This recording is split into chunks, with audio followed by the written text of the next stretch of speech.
Hi there. My name is Lino, and I'm going to present about understanding the connection between workplace bullying and leadership styles in New Zealand. And my research aims to explore how different leadership styles, especially inclusive leadership, can help prevent workplace bullying and create safer and more respectful workplaces in New Zealand. I'm aiming to interview between 8 to 12 participants from different industries to gain a range of perspectives and experiences. So, to give you a background about my research question, the main question is all about how might inclusive leadership styles contribute to the prevention of workplace bullying in organizations in New Zealand. So, it's more of how can inclusive leadership prevent workplace bullying in New Zealand organizations. I also got some questions with me. I have some questions.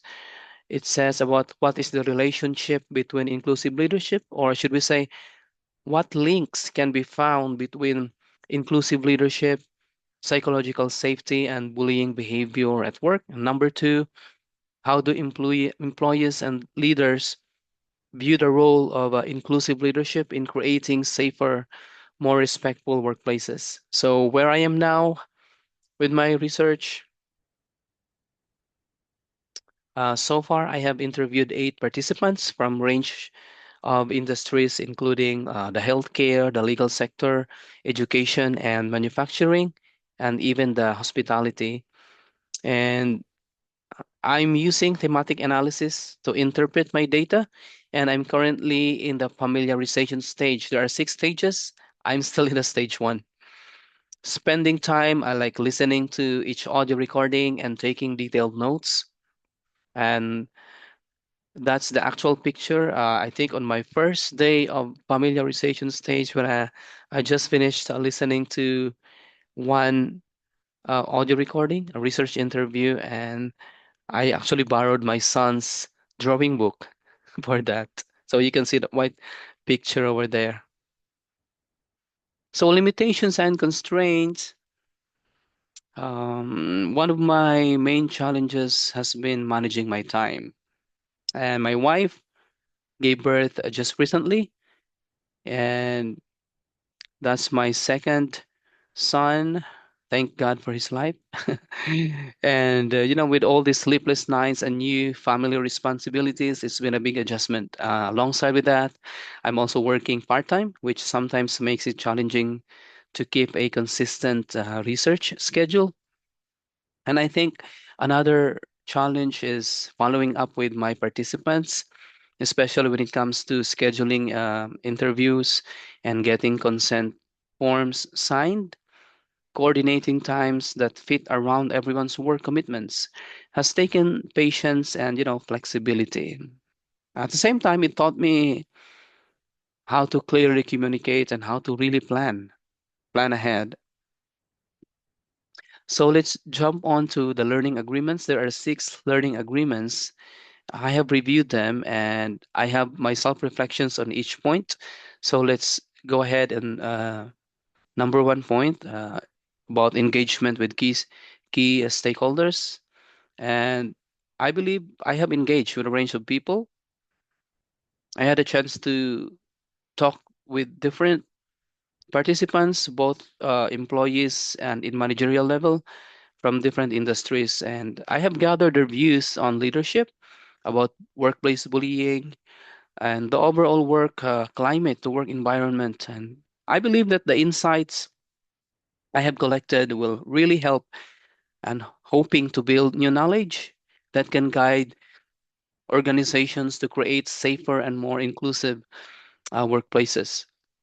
Number two is talks about critically evaluate the importance of leadership. And yeah, my reflections, because I'm now in the process of taking a deeper look at how different leadership styles influence psychological safety, the workplace culture, about the climate. So my goal is hopefully the findings will help guide the practical HR strategies that support positive change in such a complex multicultural organizations, hopefully mitigating or reducing bullying and at the same time strengthening organizational resilience.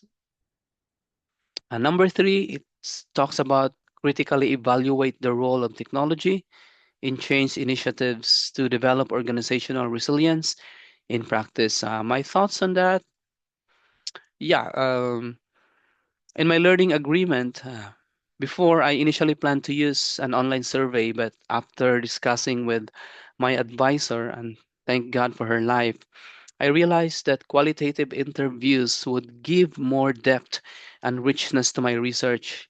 So I'm now using thematic analysis to explore the data that I've gathered. And of course, I use AI tools to support my writing. I even subscribe for AI to help me with my grammar, the flow, and brainstorming. Yeah, especially the complex ideas, such complex about bullying, about leadership. At the same time, making sure that all the outputs are verified and aligned with my research goals. Number four, learning agreement is about applying new knowledge and evidence to develop and lead culturally intelligent change initiatives.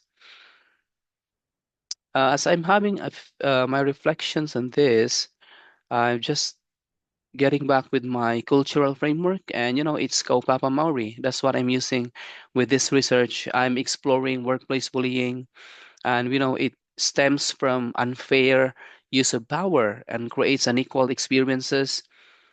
And I aim to develop or create a culturally grounded framework that promotes fairness and respect. My research, I believe, upholds a partnership by engaging openly with my participants about protection by ensuring their safety and confidentiality, and participation by giving diverse voices a chance to be heard. And as we know, this three piece partnership, protection, and participation, these are the principles of Te Tiriti o Waitangi. So, number five, learning agreements apply a critical understanding of the complexities of organizations. Through my interviews, I gained new insights into how different organizations from healthcare, as I mentioned before, manufacturing, education, from the legal sector, it deals with complex challenges.